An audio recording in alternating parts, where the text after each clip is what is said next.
Mimi wakati huo nilikuwa wakili wake, akifanya kazi yake ya biashara hapa na pale, nikiwa wakili wake. Tukawa marafiki wakubwa sana mpaka alipotuacha. Tukakutana bunge, tukawa wabunge, akiwa hapa, mimi nikiwa kule Sirisia. Ni mmoja wetu, ni kijana wetu, ni mzee wetu.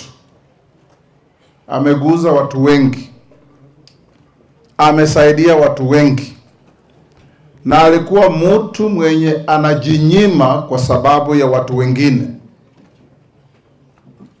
Ukipatana na yeye, ile kidogo ako nayo atakupatia, aseme Mungu ataniongezea, abaki bila. Na huyo ndiye shujaa wetu tumepoteza.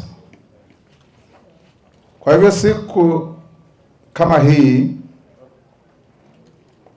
tunaweza kucheka, tunaweza kupiga makofi, tunaweza kuzungumza mambo mengi, lakini wale wana uchungu ni ule mama wako hapo ndani na watoto wake.